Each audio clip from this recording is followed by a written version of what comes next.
திருவள்ளுவரின் வழியில் வாழ்ந்து வாழ்வின் உன்னத நிலையினை அடைய திருக்குறளோடு நாம் என்னும் இந்த நிகழ்விலே இணைந்திருக்கின்ற உங்கள் அனைவருக்கும் முதற்கண் வணக்கம்.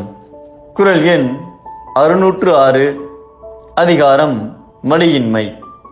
நாட்டு மக்கள் மீது அன்பும் பரிவும் கொண்ட அரசரின் அவைக்கு ஒரு தம்பதியினர் நேராக வந்தனர். தாங்கள் மிகவும் வறுமை நிலையில் இருப்பதால் ஏதாவது உதவி செய்யுங்கள் என்று வேண்டினர். உடனே அரசர் 2 பசுக்களை அவர்களுக்கு வழங்கி, இதன் பாலை கறந்து விற்று பிழைத்துக் கொள்ளுங்கள் என்றார். தம்பதியினர் மகிழ்ச்சியுடன் சென்றனர். பிறகு 1 வாரம் கழித்து அவர்கள் அரசவைக்கு வந்தனர். பசுவின் பாலை விற்பதற்கு சிரமமாக உள்ளதால் ஏதாவது உதவி செய்யுமாறு கேட்டனர். உடனே அரசர் அவ்வூரில் இருந்த ஒருவரை அவர்களுக்கு உதவி செய்ய அனுப்பினார். மறுபடியும் 1 வாரம் கழித்து வந்து பசுக்களை பராமரிக்கவும் பால் கறக்கவும் முடியவில்லை என்று கூறி உதவி கேட்டனர். அதன்படி அரசரும் ஒரு உதவியாளரை அனுப்பினார். பிறகு அடுத்த வாரம் மீண்டும் வந்து, எங்கள் வீட்டில் தினமும் உணவு சமைப்பது கடினமாக இருக்கிறது, ஒரு சமையல்காரரை அனுப்பி வைத்தால் நலமாக இருக்கும் என்று கேட்டனர். அரசரும் அரண்மனை சமையல்காரர் ஒருவரை அனுப்பினார். மறுநாள் காலையில் சமையல்காரர் வந்ததும் 12 மணி அளவில் உணவு தயாராக இருக்க வேண்டும் என்று கூறிவிட்டு தம்பதியர் உறங்கச் சென்றனர்.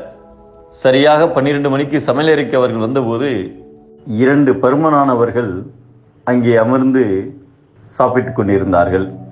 தம்பதியினர் அவரிடம், நீங்கள் யார் என்று கேட்டனர். அதற்கு அவர்கள், உங்களுக்கு சாப்பிட உதவுவதற்காக அரசர் எங்களை அனுப்பி வைத்தார், நீங்கள் ஒன்றும் கவலைப்பட வேண்டாம், இன்றிலிருந்து உங்களுக்காக நாங்கள் சாப்பிடுகிறோம், நீங்கள் ஓய்வெடுத்துக் கொள்ளுங்கள் என்றனர். அப்பொழுதுதான் அவர்களுக்கு அவருடைய சோம்பேறித்தனம் புரிந்தது. உடனே அவர்கள் அரண்மனைக்கு ஓடிச் சென்று அரசரிடம், ஐயா, தயவுசெய்து எங்களுடைய எல்லா உதவிகளையும் திரும்ப பெற்றுக் கொள்ளுங்கள், இன்றிலிருந்து நாங்கள் எங்கள் கடமைகளை தவறாமல் செய்து வருவோம் என்று முறையிட்டார்கள்.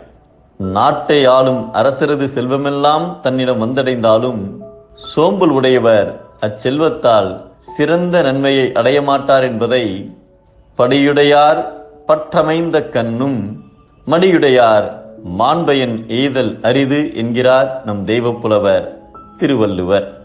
சோம்பல் கொண்டால் அழிவு, முயற்சி கொண்டால் உயர்வு.